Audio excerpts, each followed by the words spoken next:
केला आणि भगवान श्रीकृष्ण वृंदावनाला असताना पायामध्ये कधी पादुका सुद्धा ग्रहण केलेला नाही. 11 वर्षाचे असताना सुद्धा भगवान श्रीकृष्ण असे 16 वर्षाचे सुंदर कुमार दिसतात.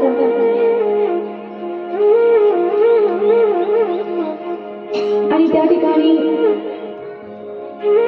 नारद मुनी कंसाकडे गेले. नारद मुनी म्हणतात की अरे तुझ्या काळाने जन्म घेतला गोकुळामध्ये, अजूनपर्यंत त्याची हत्या कधी करणार आहेस? कंस म्हणता मी विसरलो नाही.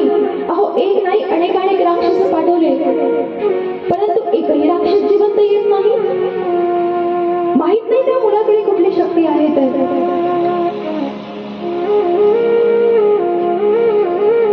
नारद मुनी म्हणतात नारद म्हणजे काय? जिसकी बात कभी रद्द नहीं होती. नारद ददाती इति नारदः. ज्यांनी बोललेले शब्द कधी रद्द होत नाही त्याला नारदजी म्हणतात. कंसाला म्हणतात मला ते बाकी काही माहित नाही, परवा दिवशी मला तुमचा विजय पाहिजे. कुठला तरी मेलाचा उत्सव करा, धनुष्य यज्ञ करा आणि त्या ठिकाणी छळाने भगवान श्रीकृष्णाला बोलावून घेऊन या. आणि भगवान श्रीकृष्ण गाई चालत असताना नारद मुनींचं आगमन झालं. नारदजी भगवान श्रीकृष्णाला प्रणाम करतात. बोले प्रभु आप कंस का उद्धार कब करेंगे? बोले आप तो पहले महल में जाके आए, वहां पे जाकर क्या कहा आपने? बोले आप तो जानते हैं कि मेरा काम है जनहित के लिए काम करना. तो प्रभु मैं कुछ जानता नहीं, परंतु मैं आपकी विजय देखना चाहता हूँ. दोघांना सुद्धा दिवस एकच दिला, परवाचा दिवस.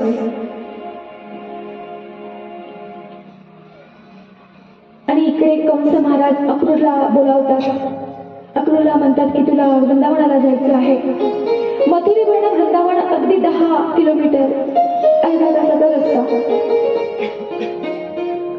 वृंदावनाला जायचं आहे आणि कृष्णाला आणि बलरामाला घेऊन यायचं आहे. अक्रूर म्हटले की असं कुठलं आपण चांगलं काम करत आहात? म्हणजे तुला जे सांगितलं तेवढं काम कर. जास्त प्रश्न करशील तर तुला माहिती आहे आणि तुला हेही माहिती आहे जर तू आणायला गेला नाहीस तर काय होणार? अक्रूरला असं वाटलं की याच्या हाताने मृत्युमुखी पडण्यापेक्षा भगवंताला आणलेलं बरं. अक्रूरने सुंदर रथ सजवला, रथावर आरूढ झाले आणि निघालेले आहे वृंदावनाला. आणि वृंदावनाला दर्शन निघाले. सज्जन हो, माता यशोदा महालामध्ये काम करत असताना अक्रूरजींचं आगमन झालं.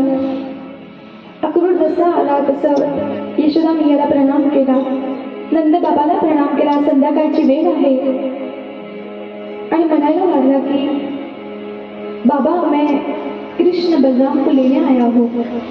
मथुरा में उनके मामा जी ने बड़ा सुंदर मेला सजाया है और 2 दिन के लिए मैं लेकर जाना चाहता हूँ. त्या ठिकाणी नंद बाबा तर शब्दही म्हणत नाही, परंतु यशोदा मैया म्हणती आहे अरे अक्रूर, ये जो कृष्ण और बलराम है ना, ये मेरे दोनों आंखों के तारे हैं. जब तक ये मेरे नेत्रों के सामने रहते हैं ना तब तक मैं जीवित हूँ, और जैसे ही मेरे नेत्रों के दूर जाते हैं तो मैं एक क्षण में अपना देह त्याग दूंगी. बोले इनसे मुझसे दूर मत कर. बोले मैया 2 दिन की तो बात है, 2 दिन के लिए लेके जाता हूँ और 2 दिन बाद वापस आ जाएंगे. बोले मैया मुझे तो कभी तो बाहर जाने देती नहीं, इस बार तो जाने नहीं, 2 दिन बाद लौट कर आ जाऊंगा. बोले नहीं, तुझे जो चाहिए सो ले जा, लेकिन मैं मेरे कृष्ण और बलराम को नहीं भेजूंगी, मैं तो उसको अपने पास ही रखूंगी. नंद बाबा कहते हैं अरे यशोदा कितने दिन अपने घर में बच्चों को रखेगी? आज नहीं तो कल बाहर तो निकालना पड़ेगा ही ना. बोले आप मुझे वो सब कुछ मत बताओ, मैंने एक बार कहा ना कि मैं नहीं जाने दूंगी तो नहीं जाने दूंगी, तुमको मैं अपने पास ही रखने वाली हूँ. भगवान श्री कृष्ण यशोदा मैया प्रणाम करता. बोले माँ मैं आपके प्रेम को वारंवार प्रणाम करती हूँ. सज्जन हो, श्रीकृष्ण 11 वर्ष 52 दिवसापर्यंत वृंदावनात होते आणि आज जेव्हा वृंदावन सोडणार तर देणार नाही. हे कृष्णाला माहिती होतं. कृष्ण मन में सोचते हैं कि माँ, मैं जानता हूँ कि मैं अब जाऊंगा तो फिर लौट के नहीं आऊंगा, मेरा फिर से वृंदावन आना नहीं होगा, मैं जानता हूँ. माँ, मुझे जाने की अनुमति दे. प्रणाम केला. राधा राणी गंगा यमुना नदीच्या तीरावर वाट पाहत आहे. राधा राणीचं सौंदर्याचं काय वर्णन करावं. अहो, राधा राणीला तप्त चंद्रिका म्हणतात. तप्त चंद्रिका माने जो चांद को भी लज्जा आ जाए. पिघळत्या सोन्यासारखं वर्णन श्री राधा राणीचं. आणि जोपर्यंत मनुष्याला राधा तत्व समजणार नाही तोपर्यंत कृष्ण तत्व कळणारच नाही. श्री राधा राणी बसलेली आहे आणि जेव्हा श्रीकृष्ण राधा राणीच्या मुखासमोर येतात ना तर एक टक बघतात. बोले, राधा, मैंने ये जो पलके है ना, ये पलके मैंने क्यों दी? क्योंकि आप इतनी सुंदर है कि ये एक क्षण की जो पलकें झपकती है ना, इतना भी विरह में आपसे दूर नहीं कर सकता. राधा राणीचं सौंदर्य पाहिल्यानंतर कृष्ण ठीक है, परंतु राधा को नहीं देख सकते आप. तो आज सुखदेव जी अपने जो गुरु है राधा, उनका स्मरण करते हैं. तुम्हाला जर वृंदावनला जायचं असेल, गोकुळाला जायचं असेल तर राधा राणीची कृपा पाहिजे. कृष्ण प्राप्त होईल, राधा तत्व नाही प्राप्त होणार. राधा है कोण? राधा आणि कृष्ण एकच आहे. दोन शरीर परंतु आत्मा एक. गोलोक धाममध्ये भगवान श्रीकृष्ण विचरण करत असताना त्या ठिकाणी एकच वर्णाचा खांब होता, मोत्यांचा खांब होता. त्या ठिकाणी भगवान श्रीकृष्णाने आपलं दृश्य बघितलं आणि दृश्य बघत असताना जे केस आहेत थोडे मोकळे केले आणि मोकळे केस केले असताना डोळ्याला काजळ लावलं, डोक्यावर टिकली लावली, गळ्यामध्ये सुंदर माळ घातली, हातामध्ये बांगड्या घातल्या, पायामध्ये पैजण घातली, सुंदर साडी घालून आयुष्यामध्ये बघितल्यानंतर स्वतःच्या कृष्ण वर्णाला श्वेत वर्ण केला. अतिशय सुंदर. राधा आणि कृष्ण वेगळे नाही, ते एकच आहे, फक्त दिसतात भिन्न शरीर. ज्यावेळेस श्री राधा राणी 100 वर्षानंतर श्रीकृष्णाला भेटण्याकरिता द्वारिकाला गेलेली होती, असंख्य गोपिकांसोबत राधा राणी बसलेली आहे. लाखो गोपिका घेर करून बसलेल्या आहेत. रुक्मिणी मातेला वाटलं की राधा आली म्हणून गरम प्याल्यामध्ये दूध घेतलं आणि निघालेली आहे दूध देण्याकरिता. समोर बघता तर काय बोले, राधा प्रणाम, मैं कृष्ण की पत्नी हूँ, रुक्मिणी नाम है. बोले, मैं राधा नहीं हूँ, मैं राधा की दासी की दासी की दासी की दासी की दासी की दासी की दासी हूँ. बोले, दासियों की दासी इतनी सुंदर तो राधा कितनी सुंदर. अजून समोर गेले. बोले, राधा, मैं राधा नहीं हूँ, मैं तो उनकी दासियों की दासी हूँ. दासियों की दासी इतनी सुंदर होगी तो राधा के सौंदर्य का वर्णन बड़े बड़े महात्मा भी नहीं कर सकते. कितने बड़े संत क्यों ना आए, कितने बड़े विद्वान क्यों ना आए, राधा तत्व को नहीं जान सकते. वो राधा तत्व को समझ ही नहीं सकते. राधा नाम लेने के बाद जब संतों के आंखों से अश्रुधारा बहती है वो राधा है. जैसे रुक्मिणी आगे गई, विशाखा को प्रणाम किया, बोले, मैं तो उनके दासियों की दासी हूँ, आपको राधा जी चाहिए क्या? जरा भीतर जाइए. हातामध्ये दूध घेतलं. रुक्मिणी माते मध्यस्थी येऊन बघतो तर काय, अवर्णनीय सौंदर्य, पुरा धातापि विस्मितः, आश्चर्यजनक सौंदर्य.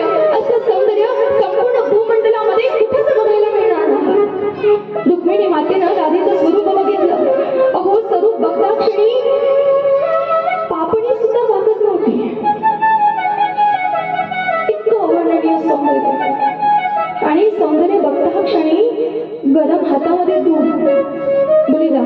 ये आपके लिए कृष्ण ने भेजा. अहो हा शब्द उच्चारला एका क्षणामध्ये गरम दुग्ध राधाने पान करून घेतलं आणि दुग्ध पान केल्यानंतर जेव्हा रुक्मिणी माता भगवान श्रीकृष्णाच्या कक्षामध्ये गेली, भगवान श्रीकृष्ण शयन करत होते आणि शयन करत असताना रुक्मिणी माता सांगायला गेली की आपने राधा जी के बारे में बताया, लेकिन आपने जो बताया उससे कितनी परे है श्री राधा रानी का सौंदर्य. आणि ज्यावेळेस रुक्मिणी माता भगवान श्री कृष्णाच्या पायाकडे बघती आहे, अरे प्रभु आप कहीं बाहर गए थे क्या? तो बाहर गए थे तो आपने पादुका नहीं पहनी, देखो ना आपके पैरों को कितने छाले हो गए. बोले नहीं मैं कहीं नहीं गया. बोले अभी तो तू राधा जी को दूध पिला कर आई ना, गरम गरम दूध एका श्वासामध्ये राधेने पान केलं होतं. तो राधा का हृदय जल गया. तो राधा के हृदय में मेरे चरण का वास है. सांगायचं तात्पर्य असं आहे की राधा कृष्ण भेटणार आहे. अक्रूर प्रणाम करतो आहे, बोलते प्रभु आप तो जानते हैं आप जब तक मथुरा नहीं आएंगे तो आपकी आगे की लीला संपन्न नहीं होगी. यमुना नदीच्या किनाऱ्यावर राधा बसलेली आहे. भगवान श्रीकृष्ण आले, राधेला प्रणाम केला. प्रणाम करून म्हटले की राधा आप तो जानती है कि मैं वृंदावन नहीं जाऊंगा तो कंस का उद्धार कैसे होगा, आगे की लीला समाप्त कैसे होगी. या ठिकाणी भगवान श्रीकृष्ण राधेला शेवट देत आहेत. शेवट 11 वर्ष 52 दिवसाचे कृष्ण आहेत. बोले राधा, बोले प्रभु मैं आपसे क्या ही वार्तालाप करूं, बस आप जाना चाहते तो ठीक है आप चले जाइए, मैं आपको रोकूंगी नहीं, लेकिन बस एक बात याद रखना, जब भी राधा इस देह का त्याग करेगी ना, बस एक बार केवल दर्शन देना. हे प्रेम आहे, प्रेमाची परिकाष्ठा. ताड़ीबाई राधा म्हणती आहे बस केवल एक बार. आपको क्या लगा कि मैं आपको ऐसे ही अनुमति दे दूंगी जाने की? आप ऐसे ही चले जाएंगे, ऐसे ही इस चरणों को दूर लेके जाएंगे और मैं आपको जाने दूंगी? बोले आपको तो पता है कि आपका नाम रूपी स्मरण मेरे हृदय में स्थित है, वही उस चरण को आप इस हृदय से दूर ले जाएंगे तो मैं जीवित कैसे रह पाऊंगी. यज्ञकूट में लकड़ियां रहती है ना, बस केवल राख बची रहती है, तो ये जो शरीर है ये राख बन जाएगा. केवल एक बार दर्शन की अभिलाषा. आणि भगवान श्रीकृष्ण राधेला हे शेवट पाहतात वृंदावनात. ले राधा आप तो जानती है, आप एक काम कीजिए ना, एक बार बंसी बजा दीजिए. बोले बंसी, बोले मुझे भी सिखा दीजिए. बोले आप बंसी सीखना चाहेंगे? बोले हाँ बंसी सीखना है. तो बोले बंसी कहाँ है? तो देखो ना आपके कमल में तो है. नहीं राधा ये बंसी नहीं है. बोले क्यों? बोले राधा ये कृष्ण की बंसी है. अरे एक बार बजेगी तो समस्त पृथ्वी की आत्माएं गोपियां दौड़ी भागी चली आएगी. ये बंसी नहीं सिखा सकता, तुम्हारे लिए दूसरी बंसी लेकर आता हूँ. मैं भी तो जरा देखूं कि मुझसे ज्यादा अधिक आपसे प्रेम कौन करता है. मैं भी उन गोपियों को देखना चाहती हूँ. आप नहीं समझेंगी. ओह जहाँ भक्त सत्य है भगवान भी सत्य है. आपने ठीक कहा. भक्त सत्य है तो भगवान भी सत्य है ना. आप अपने भक्त के लिए प्रेम का भी त्याग करेंगे. बोले मैं प्रेम का क्या मैं तो जीवन का भी त्याग कर दूं अपने भक्त के लिए। बस भक्त एक बार पुकारे तो, बस एक बार, केवल एक बार भक्त मुझे कहे कि कृष्ण मैं बस तेरा हूँ और आप सिर्फ मेरे हैं। एक बार कह दे, मैं पूरी धरा को छोड़ के उसका रक्षण करने के लिए ना जाऊं तो फिर कहना। बस एक बार केवल मुझे भक्त अपने हृदय से पुकारे, व्याकुल होके पुकारे, और वह व्याकुलता इन गोपी के हृदय में स्थित थी। राधिका प्रणाम के रानी भगवान श्री कृष्ण ने बोले कि बस अब आज्ञा दो, आज्ञा दो, जाने की अनुमती दो।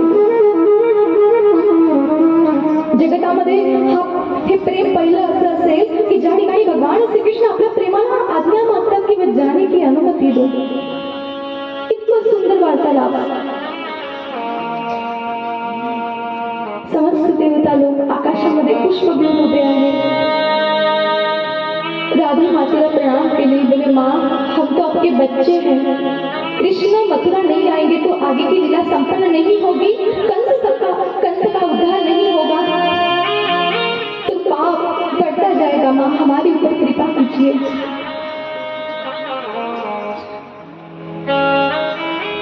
राधा राणी आज्ञा देऊन देते आहे। भगवान श्रीकृष्ण पहाटे सकाळची वेळ झाली। अहो एक नाही लाखो गोपिका, असंख्य गोपिका नंद महलाच्या बाहेर उभे आहेत। भगवान श्रीकृष्ण बाहेर निघाले। डोळ्यामधनं अश्रुपात चालू आहे, रडायला लागले। बोले आप हमसे क्यों दूर जा रहे हो? आपको जाना ही था तो हमारे साथ रास क्यों करी? जाना ही था तो हमसे प्रेम क्यों करा? भगवान श्रीकृष्ण रथावर आरूढ झाले।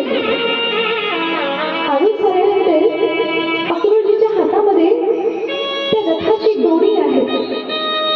एक गोपिका म्हटली, अरे तेरा नाम अक्रूर किसने लिखा? और जिसने भी रखा ना सही रखा, तो ऊपर से भी अक्रूर है, तेरा चेहरा भी क्रूर जैसे दिखाई देता है और तेरा अंदर आत्मा भी क्रूर है।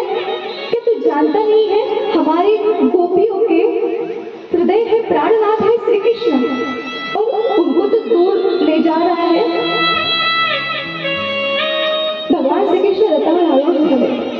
अहो काही गोपिका तर इथपर्यंत आहे की त्या ठिकाणी जो रथ होता ना, रथाच्या पायाखाली गोपिका झोपून गेल्या। बोले आपको जाना है ना तो हमारे ऊपर होकर के जाओ, हम हमारा देह त्याग कर देंगे लेकिन आपको जाने नहीं देंगे प्रभु। आणि त्या ठिकाणी भगवान श्री कृष्ण म्हणतात की आप हमसे प्रेम करती है ना, तो प्रेम का मतलब जानती है कि प्रेम होता क्या है? देखो प्रेम को स्वतंत्र छोड़ना चाहिए, प्रेम में बाधा नहीं बनना चाहिए। प्रेम को स्वतंत्र छोड़ दो, वो जैसा चाहे जैसा करना चाहे उसको करने दो। यदि मैं आपसे प्रेम करती हूँ और आपने भी मुझसे प्रेम करना चाहिए तो सौदा हो गया। यहाँ कहाँ पे प्रेम है मुझे बताओ?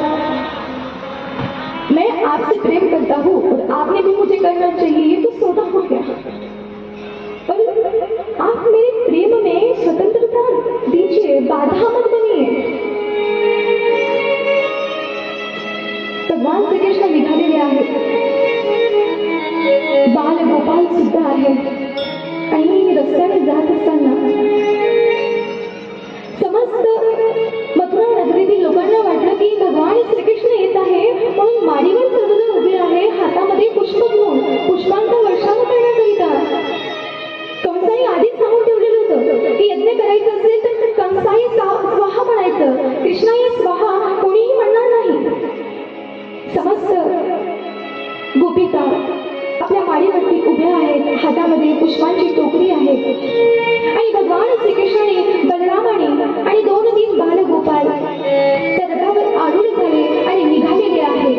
आणि ज्या वेळेस मथुरा नगरीमध्ये पोहोचले, बालगोपाल म्हणतात, अरे कृष्ण आमचे कपडे बघ ना, सगळे फाटलेले कपडे आहे, मटलेले कपडे आहे।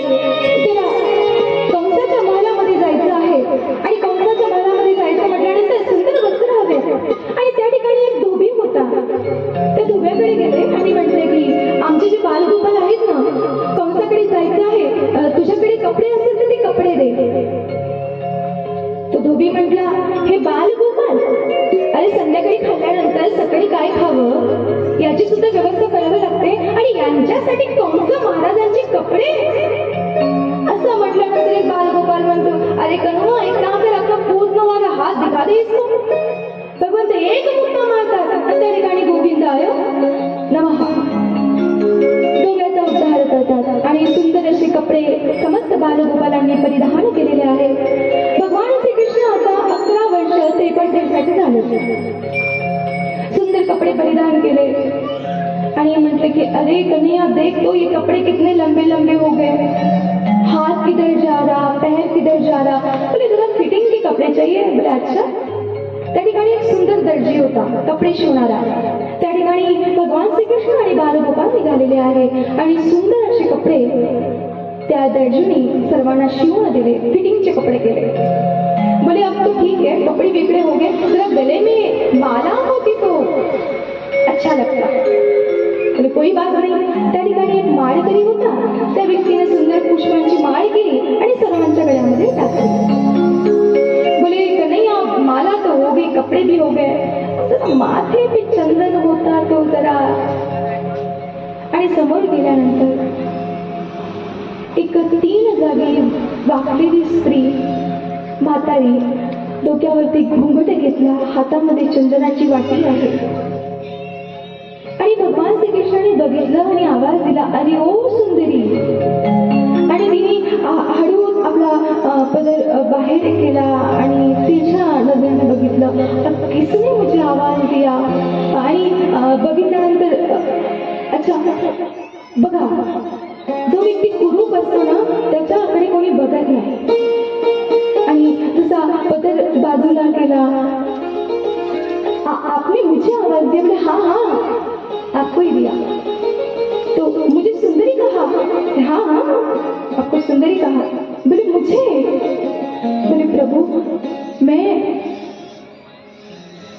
मेरा नाम शैलेंद्री था और मैं ना 3 जगह से टेढ़ी हो गई ना, तो लोग मुझे कुब्जा कहते हैं, तो कोई मुझे सुंदर नहीं कहता.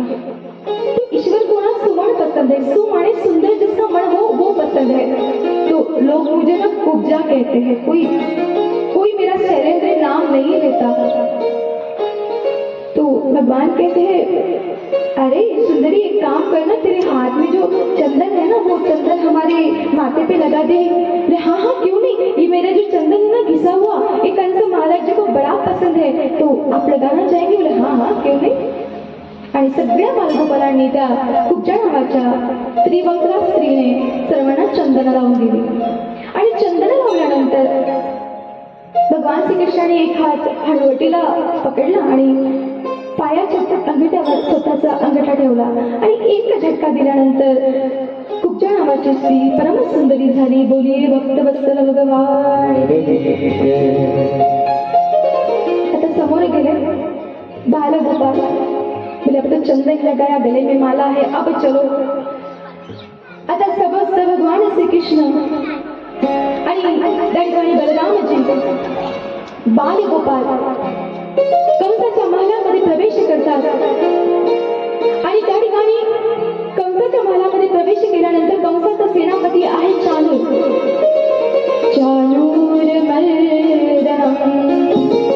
भगवान श्रीकृष्ण त्याचाही उद्धार करतात. त्या ठिकाणी मोठा मलमस्त हाती असतो, भगवान श्रीकृष्ण त्याचाही उद्धार करतात. आणि भगवान श्रीकृष्ण निघालेले आहे, बलरामजी सुद्धा निघालेले आहे. कंस महाराज व्यासपीठावर सुशोभित झालेला आहे.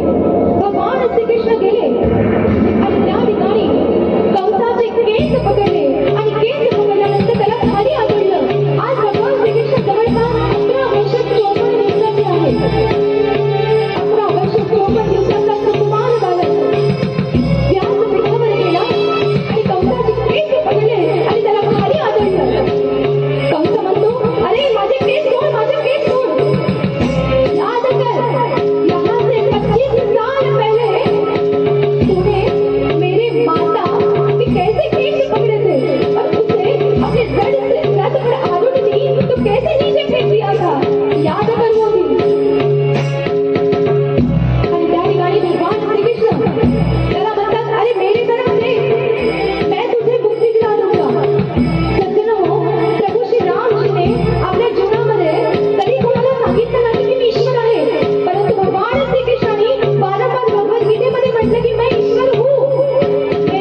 कृष्ण त्याच्याकडे बघतात आणि त्यांनी केलेले सर्व पाप तिला आठवण करून देतात.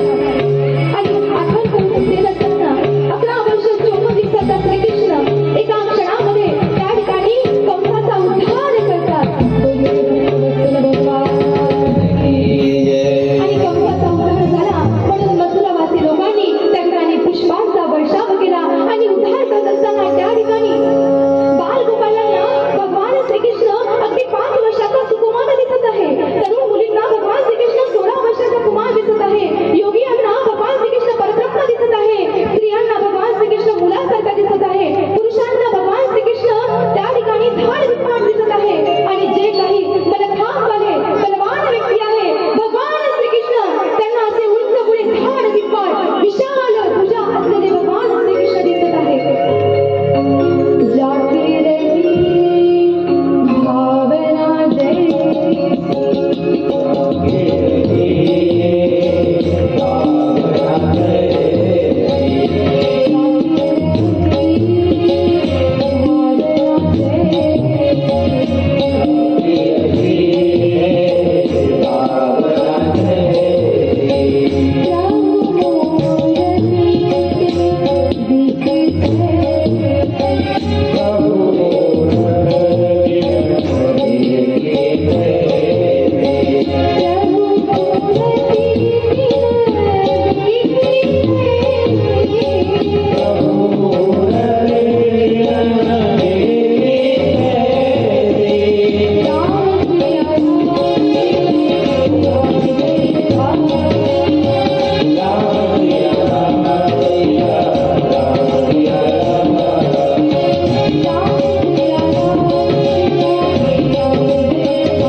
आपल्या आईला आणि वडिलाला मुक्त केलं.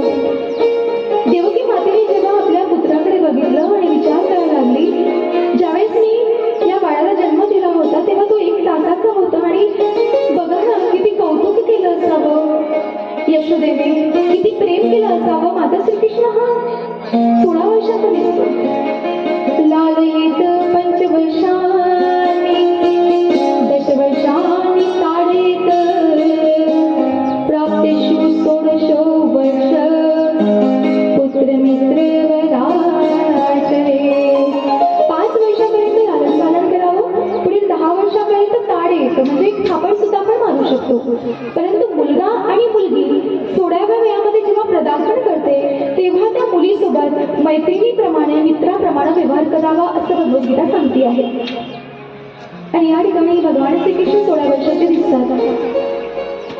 जनेऊ घातलं, मुंडन केलं, ब्राह्मणामध्ये करतात ना मुंडन वगैरे, मुंडन केलं, शिला ठेवली.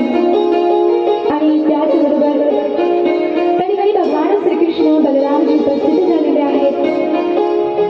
आज रात्रीची वेळ आहे. देवकी मातेने सुंदर असं 56 प्रकारची भोग बनवली. अनेक वर्ष लोटून गेली. सांदीपनी ऋषींच्या आश्रमामध्ये 64 दिवसामध्ये 64 कला त्यांनी ग्रहण केल्या.